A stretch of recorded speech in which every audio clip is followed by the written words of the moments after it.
My name is Henry, and honestly, I don't know how to tell this story briefly, because it stretches from my childhood up until today. This is the story about me and Anna. We grew up in a small town. Just a few streets, an old park with a broken fountain, and the school we both attended. Our families were very different. My father was an engineer, my mother a bookkeeper. We lived modestly, but steadily.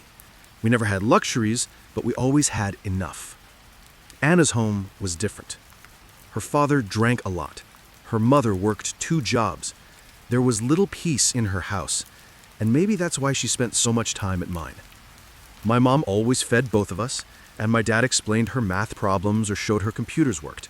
For me, it was normal life. For her, an oasis.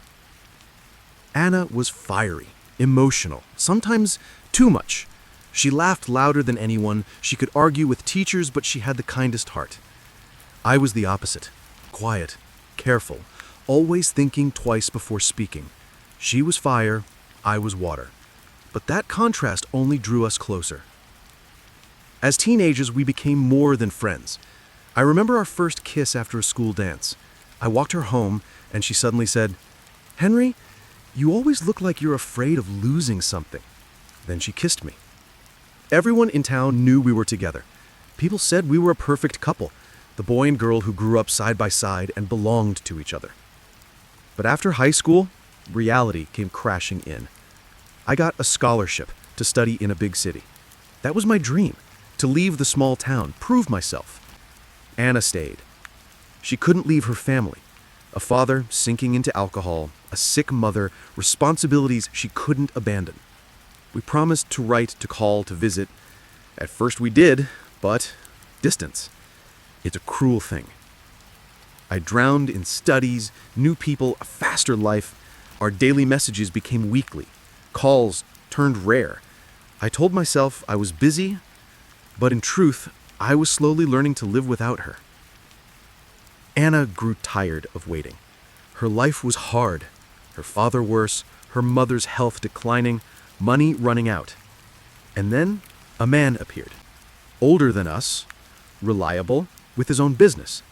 He helped her, drove her mother to doctors, supported them financially. For Anna, it felt like safety, a stability she craved. So she married him. Not out of passion, but out of exhaustion, out of the need for a solid ground under her feet. When I found out, I was furious. I yelled into the phone, "How could you? We had a promise. I told you I'd come back."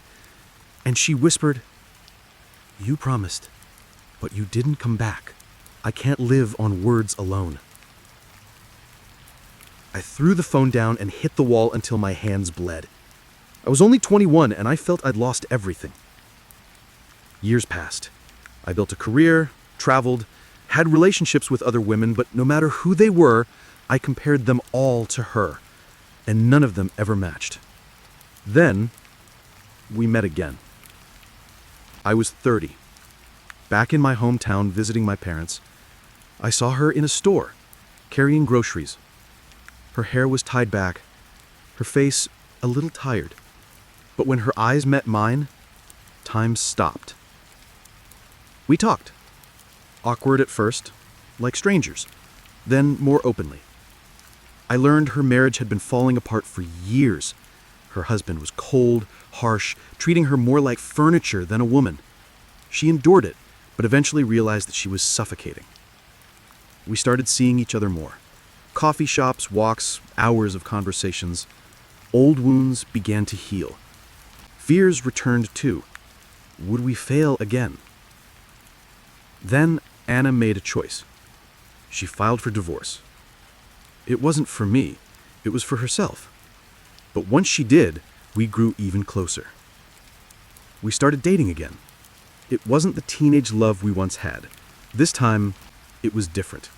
Mature, quiet, full of mutual care.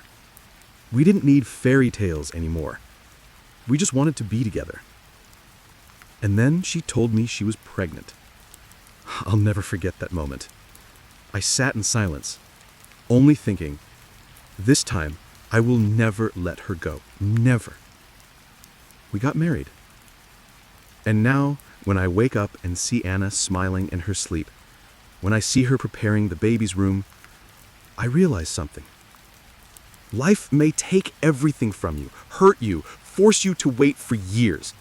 But if two people are truly meant for each other, they will find their way back. And Anna and I, we are proof of that.